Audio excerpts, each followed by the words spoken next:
Good afternoon. I'd like to address what happened last night to end Monday Night Raw between myself and Bobby Lashley. First and foremost, despite what I said last night, Bobby Lashley is not fired. That said, Bobby's repeatedly crossed the line. Last night, physically accosting 2 referees and putting his hands on me, not to mention spearing WWE official Pete Williams last week. All of that behavior is unacceptable. All of it will be addressed, and it will have repercussions. But despite that, I feel like I need to apologize to the WWE Universe for the way I conducted myself. In the heat of the moment, I allowed emotion to get the better of me. And frankly, I said some things I shouldn't have. And I'll never apologize for having passion, but looking back on last night, it's obvious to me that I did not channel mine in the right direction. And I want you to know that I regret that. Bobby and I are going to meet later this week, man to man. We're going to discuss the ramifications of what he's done. And more importantly, how we can move forward and do business together with respect like we always have up to now. Again, I formally rescind Bobby Lashley's termination, and I sincerely apologize for my part in escalating an already volatile situation. Thank you.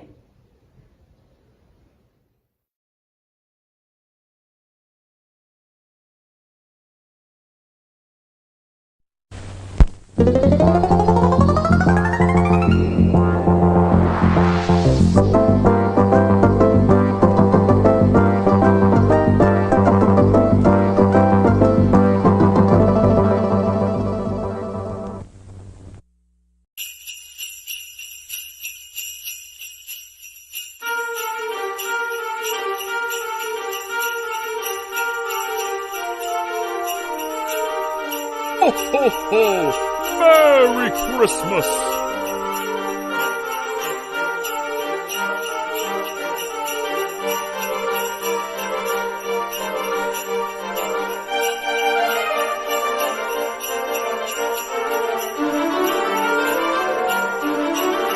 Ho, ho, ho!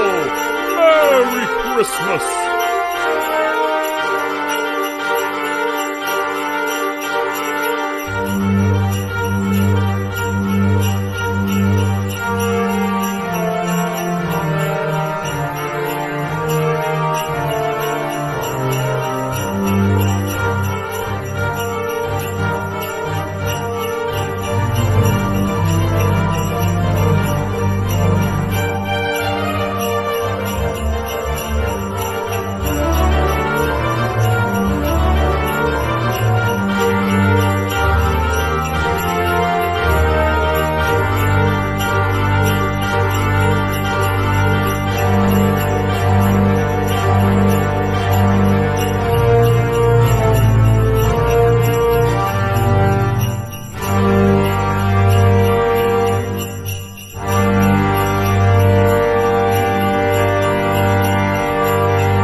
Ho, ho, ho! Merry Christmas!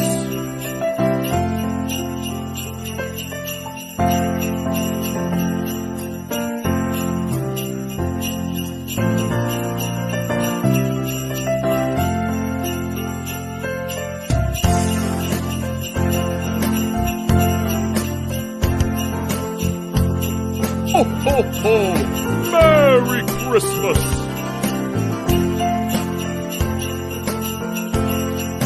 Ho, ho, ho! Merry Christmas!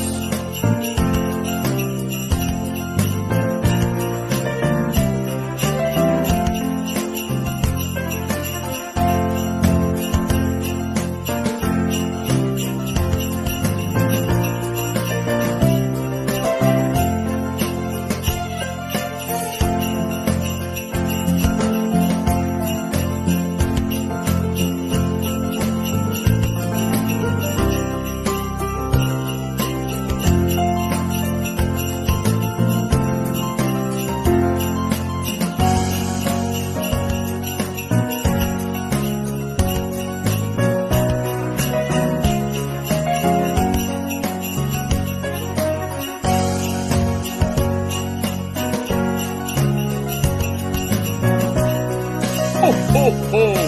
Merry Christmas!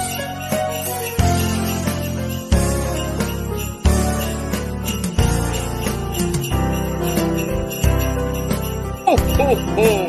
Merry Christmas!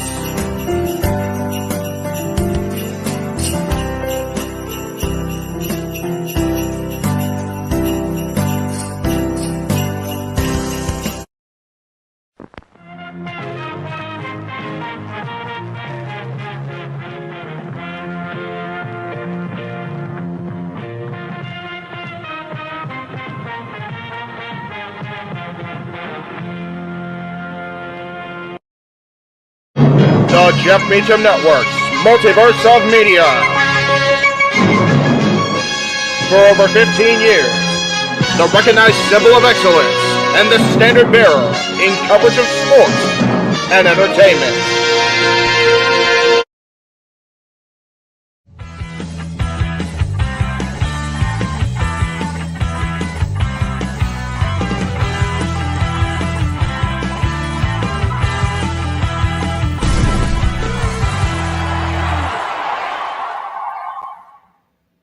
Good evening, everybody. Welcome to Talk Wrestling here on the Jeff Meacham Network, Multiverse of Media. Of course, NoDQ.com, Costume Studios, the Greg Cherry brand, the Simple Man brand, the J. Ebert Studios, and of course, Jeff Meacham Network itself. So there you go. I apologize for that looks like it's shitty quality. I don't know what's going on with the lighting, so I do apologize if it looks grainy. It's because it is. I just don't know why. I'm trying to figure it out, so forgive me. I think it's just the poor camera. Working on internet where I'm at for the moment. I'm at the old house for the moment, so we're working on it.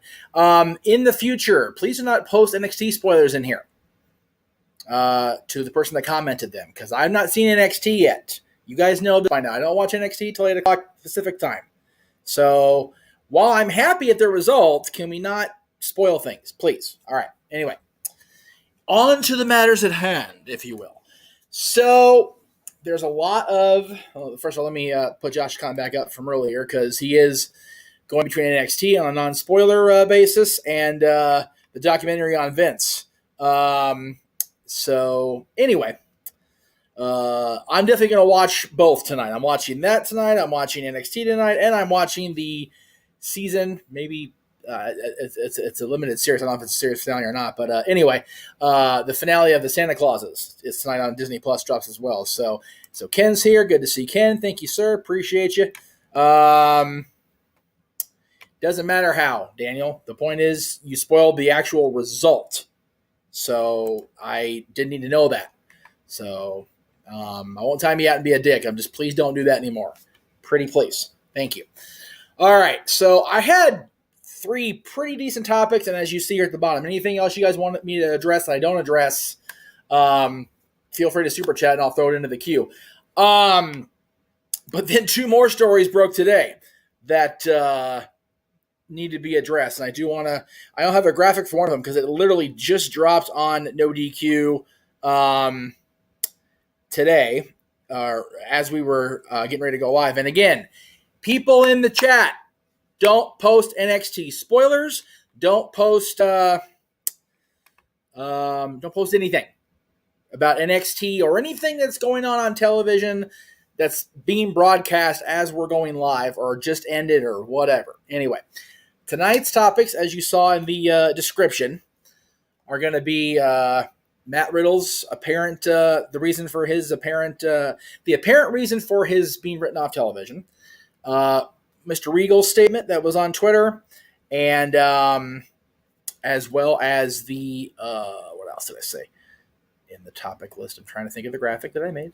Regal, Riddle, and the more details on Ring of Honor. So we'll get to that. But right off the top, apparently last night's Raw tied for the lowest rating in the history of their time on USA Network, which I think is a misleading headline. I'm not sure. Maybe being back on USA since 2005, but it did a 1.472 million viewers with a 0.3718 to 49, which ties the record low, apparently in the history of USA Network's broadcast of Raw. Figure Monday Night Football was on last night. The Patriots and the Cardinals, they did 2.47 and then a 1.13 on ESPN2. So they had two channels covering that show, that game. That was hard. 1.472 also was the July 5th, 2021 episode, which was toward the end of the Thunderdome era.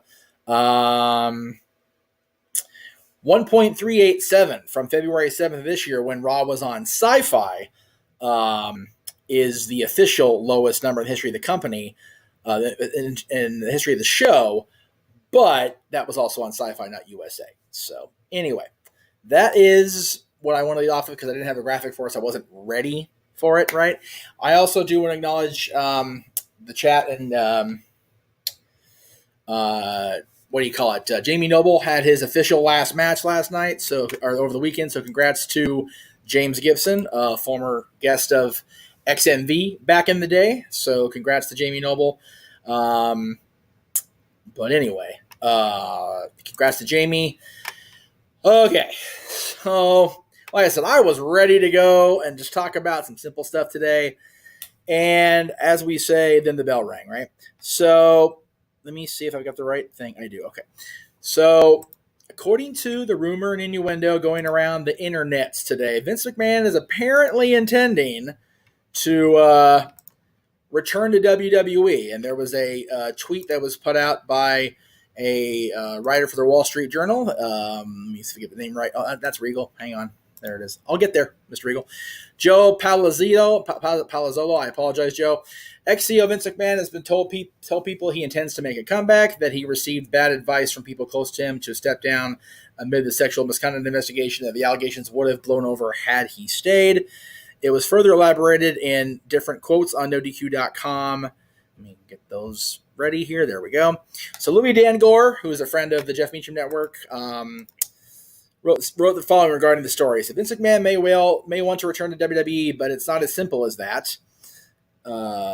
People I've spoken to say the new management team considers him to be fully done following his retirement in July. The new leadership team are also aware that morale is massively up now that he's gone. To further elaborate, WrestleNomics' Brandon Thurston also noted the following. In the article, the now infamous Rita Chatterton out of, I think she was the lady that was in Boca Raton. I could be wrong there. Asking for $11.75 million after she publicly accused Vince 3 decades ago of raping her in a limousine. Attorney for a former this is the one in Boca Raton. Attorney for a former spa manager says McMahon assaulted his client in 2011 in a California resort, an incident previously unreported by media, which is not the case. That was very heavily reported by the media as far as I remember. Okay, so here's where it gets sideways for me. It's so goddamn stupid. All right. Vince retired, right? It's one of those, it was all but explicitly understood that it was like, okay, either you step down or we're going to step you down, right? God, so dumb. But in any event, now, of course, that the investigation internally is over and things have quieted down, allegedly. Again, this is, every single bit of this is rumor and innuendo. Every last bit of it, right? But basically, it sounds like Vince the statements imply that Vince believes he can go ahead and come on back and go back to work again. And that's, as mentioned by Louis, not the case. Things have improved on the morale front. Things have changed in the management approach. So let's not get ourselves in a tizzy. I don't think Vince is going to go back. And, it's, if I'm Vince McMahon, and I know that the WWE is his life, for well over 40 years. If he was in charge of 40 years, okay. I am now timing people out for posting NXT results. I'm sorry. I need to just, okay. Do not post spoilers. I am in California. I don't watch NXT for another 47 minutes. Please stop doing it. Please. Pretty please. No spoilers. No TV spoilers. No spoilers of anything. Please. Thanks. It wasn't really stated one way or the other. Just he's going to make a comeback. Anyway. I wouldn't worry too much about Vince McMahon coming back. I don't foresee that being a thing, only because if I'm Vince, I'm seeing that the audience approach has been more positive. The response has been more positive. Yes, the ratings are low, as indicated by last night's Raw, but the overall audience morale and apparently locker room morale, if you want to believe reports from the inside, are better. So if I'm Vince, I don't want to sabotage my own company because he still does have stock in it. He's still a majority shareholder. So I wouldn't pee in the juju. I wouldn't piss in the Kool-Aid or mess up the juju. But we'll see. We will see what happens. All right. So the next thing I wanted to address is Mr. Riddle. Okay. So Matt Riddle was allegedly written off WWE TV last week. He was written off TV with an injury angle after the attack by Solo Sikoa. But now reports are coming out that from Bodyslam.net and Cassidy Haynes specifically, that sources told Cassidy that Riddle was suspended for a drug test failure during the summer, and that's why his match against Rollins SummerSlam was postponed to Clash at the Castle. And Haynes himself noted the following: I was able to confirm that the reason WWE wrote Riddle off TV is because he failed another drug test and will be sent to rehab. The belief going around is that he has already entered treatment or will be going in soon, as most programs run for 30 days, and he would need to be finished in time for his return in 6 weeks. Of course, that's more than a month. More than 30 days, excuse me. Haynes added that WWE no longer tests for marijuana, but did not note what exactly caused the test failure. Okay. So, if it's not marijuana for Riddle and he failed the drug test, how serious is this guy's problem where he's failing 2 in a year? Because the policy's been in place for 15 years now almost, right? So if marijuana has been lightened up on, we talked extensively about this with Rob Van Dam when he was on Talk Wrestling back in 2008. After he had been he left the company, and almost 2 years after he was suspended for marijuana possession, that policy obviously has been greatly softened or lightened or whatever you want to call it.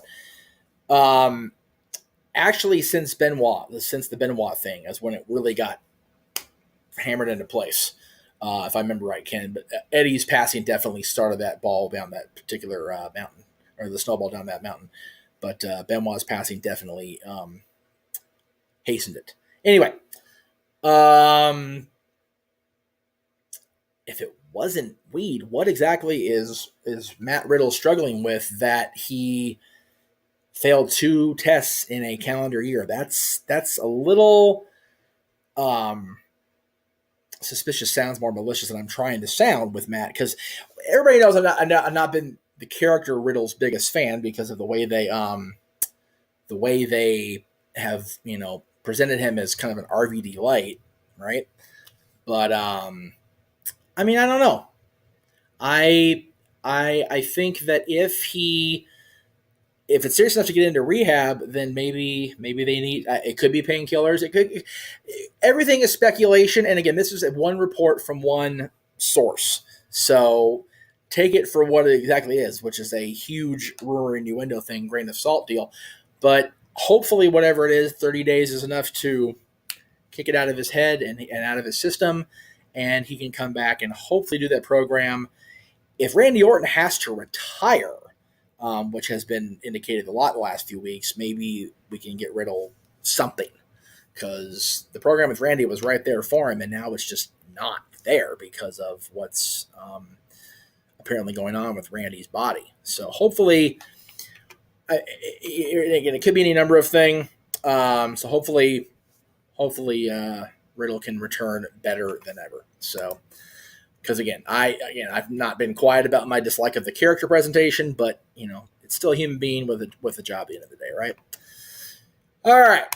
So this past weekend, of course, we saw the final battle presented by Ring of Honor, and then during the media scrum afterwards, Tony Khan made it official that the Honor Club is returning with a soft launch, $9.99 per month.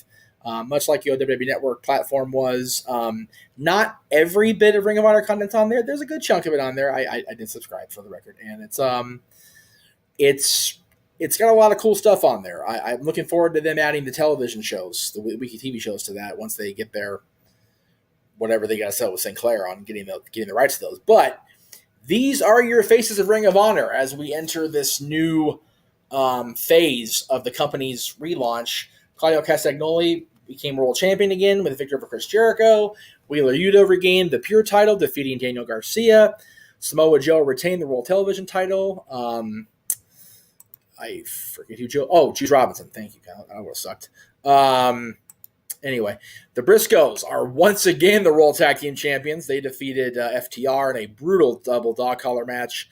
Athena became the new Women's World Champion with the victory over Mercedes Martinez, and the Embassy, Brian Cage and the Gates of Agony defeated Dalton Castle and the boys. So these are your champions of honor going forward into 2023, unless something crazy happens on TV on AEW in the next 2 weeks. So I'm very invested in the future of Ring of Honor. I've been a fan of Ring of Honor and their concept from the very beginning, but access to them has been difficult, obviously, because if you didn't have internet connection when they first got their TV deal, it was difficult. If you didn't have, decent internet access, it was hard to watch in regular. And if you didn't live in an area, like I don't live in an area that Ring of Honor was broadcast in for years and years. So Dwayne is still running the XFL, guys. But again, keep please read the tickers, guys, and just keep the discussion within the topic. I appreciate you though. Anyway, so I mean, this is a stacked Hall of Champions right now that we've got. A lot of Ring of Honor familiars, Claudio, Joe, the Briscoes, the Embassy, and Wheeler Yuta is a new addition to the Ring of Honor family, as is Athena, of course, the former Ember Moon, coming over from WWE and AEW, and now apparently going to be a fixture on Ring of Honor television on the regular. So anyway, I am hopeful for Ring of Honor's future. I am hopeful that Tony can at least keep this company's trajectory on the right path, even though his AEW trajectory kind of it's what it is, right? Anyway, all right. I want to talk about Mr. Regal because I love that he brought this up. I hate that he had to bring it up, but it is what it is. So he issued a statement over the weekend after the reports of him returning to WWE kind of kept going back and forth, and this is what he said. So let me go ahead and get the quote up here. I mean, yes, it was two different tweets. I made it into one tweet. Don't sue me for I copied it word for word. This is what he said. There seems to be a lot of news about me getting spread around. There's enough people who really know me, although they are few as trust is a big issue with me, who know the truth. Unless you hear it from me directly, it is at best second information. Unless you hear it directly from me, it is either wrong or someone's interpretation of what's really going on. And that means everything that is being said about me from every quote source, unquote. That goes for anyone saying they have spoken or know me. A still tongue keeps a wise head. It's one of those things, folks. It's better to stay quiet and let people think you're a fool than open your mouth and, absolve any doubt, right? I personally don't care where Mr. Regal ends up as long as it's on my television or he's involved in the business in some way, because there's very few minds that are still active in the business that, need to be contributing to the business more than William Regal.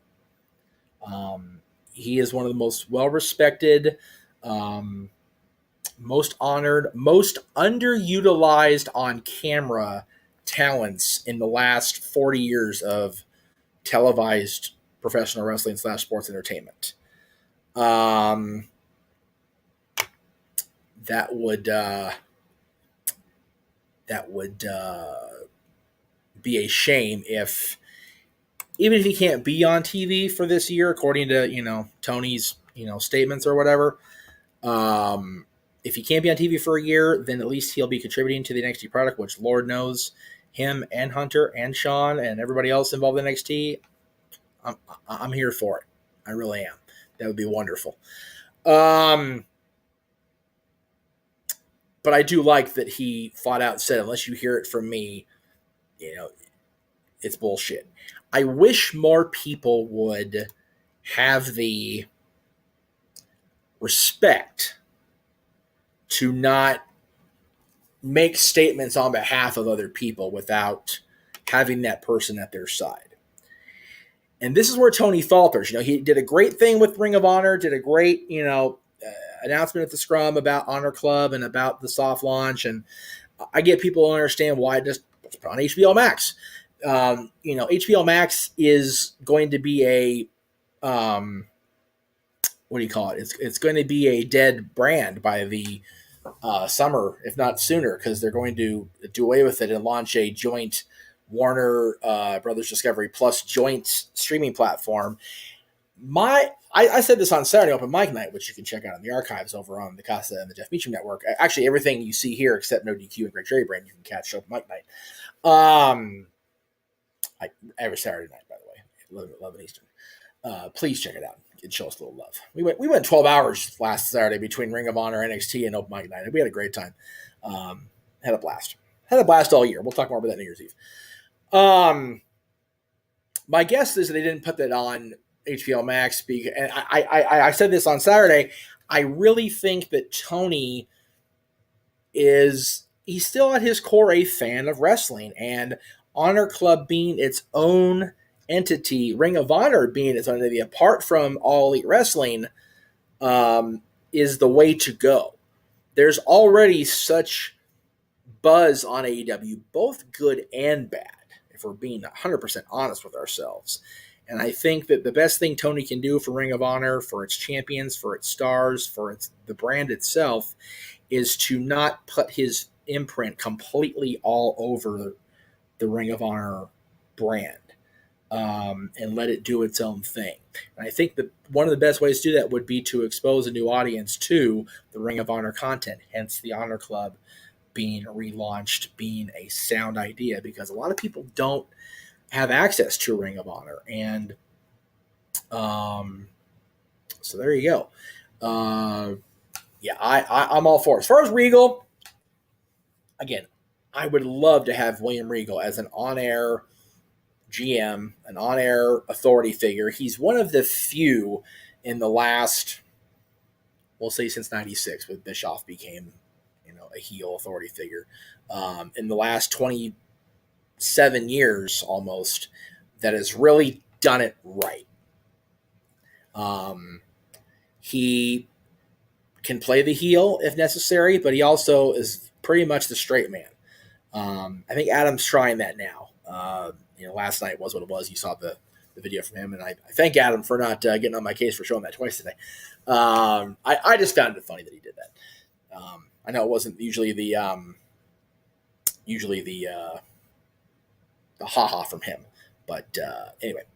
So yeah, I would say, let AEW keep their minor league shows, let it, Dark and Elevation, and let Ring of Honor be its own thing. There is no TV for Ring of Honor right now. Apparently they're going to stream the television shows on the Honor Club platform, along with the archives of the pay-per-views, and they're going back to they're going to keep the current most recent pay-per-views on Bleacher Report, Fight TV, etc. After I think either 30 or 90 days, they move to Honor Club so you can watch them back. So I am okay with that for now, right? So, all right. Again, apparently people are late or whatever. If you come in here and the first thing you post is an NXT or a television spoiler, you're getting timed out. That's just the rule on Talk Wrestling now. Because you guys don't... California. I'm a California boy. I've been in California resident my whole life. I don't get to see these shows on East Coast time. Thank you. All right. Anyway. That was it. That's what I wanted to cover. Half hour. Okay, cool. Let's go into some plugs. We'll go ahead and get those out of the way. And again, if you guys want me to talk about something else, please super chat. I'll go ahead and get to them as I go through the plugs. Again, thank you all. And again, please, NXT fans, if you're watching NXT, I appreciate you watching NXT. I just don't want to hear about it for another 32 minutes. Anyway, let me turn the banner off here. And boop, there we go. All right. So there's a lot of plugs, so bear with me here. I didn't load them all. I just realized that. But that's okay. I know why. So first of all, let me go over here, and I think that's going to disappear, but that's okay too. All right. So if you missed today's broadcast earlier today, please check out Statboy Sports Bar that aired at 7 o'clock Eastern, because it will be the last show of 2022. We'll be back in 2023 with more Statboy Sports Bar. I will not be available next week. Mikey's not available in 2 weeks, so we'll be back with that coming up after the first of the year. Again, if you watched Monday Night Raw but didn't really get your fill of Monday Night Raw, watching on Hulu today or watching the 3 hours left, for those of you that actually watched Raw last night, the very few of you that did, make sure you check out Aaron's recap over on the NoDQ.com YouTube, and check out his recap of Dynamite tomorrow night live at around 10:05 Eastern, shortly after the show wraps up on TBS. Of course, winter is coming.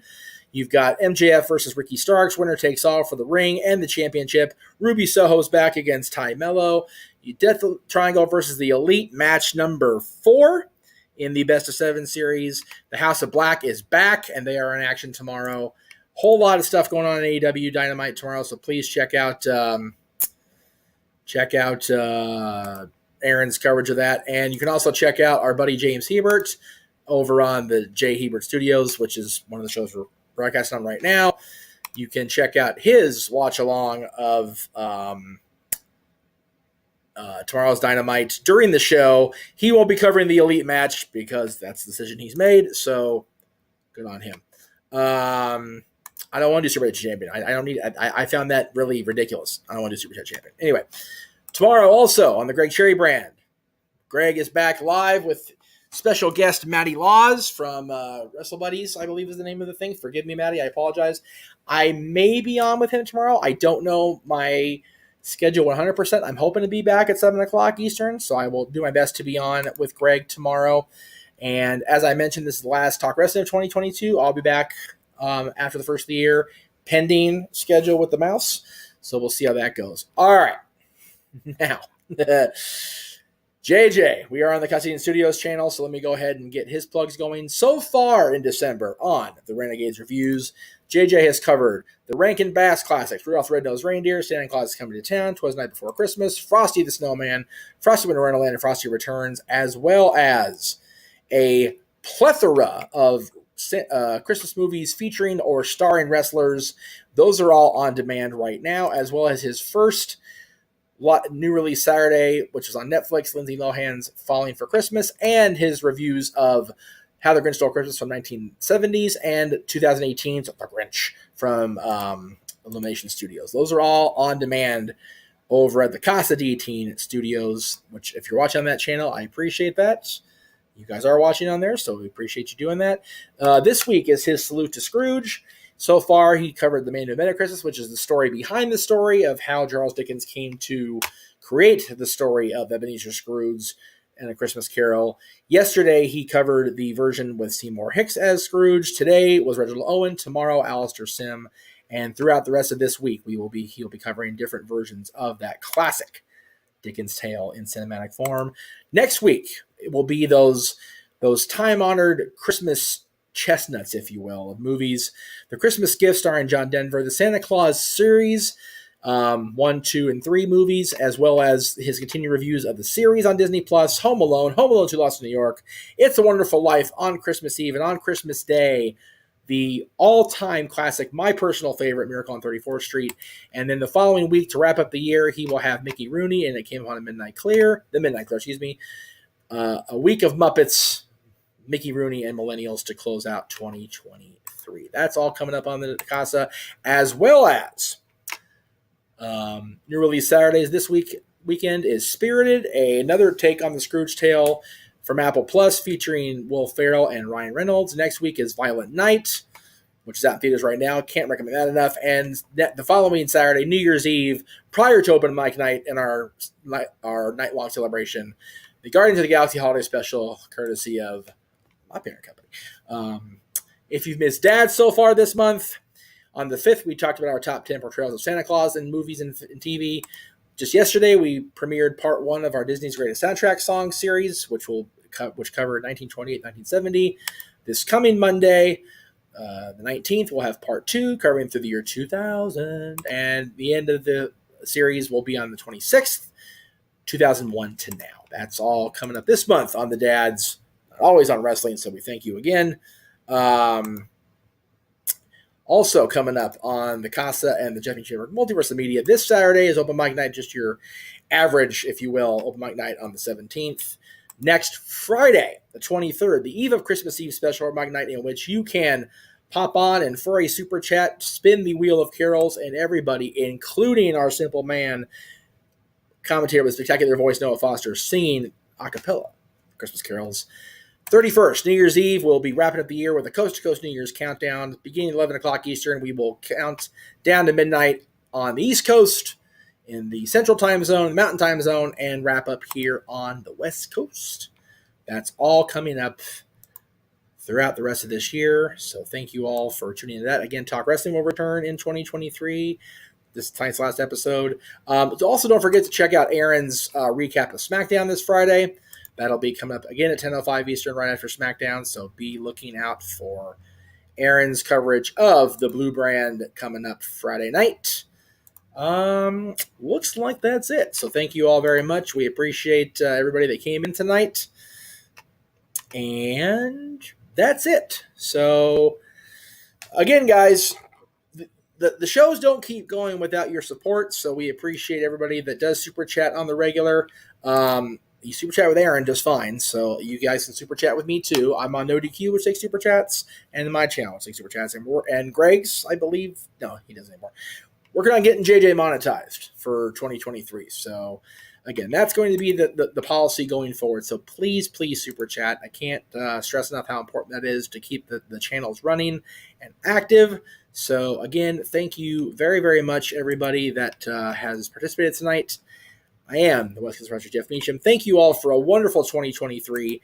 We will see you next year on Talk Wrestling, and tomorrow on NoDQ.com with our Dynamite review, the Custody Studios with everything that JJ has in store, the Greg Cherry brand with the Greg Cherry Show, and so much more.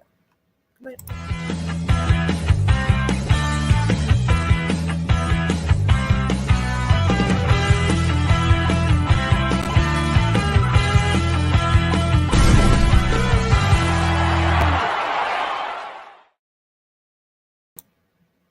And yes, Merry Christmas to all, and to all a good night.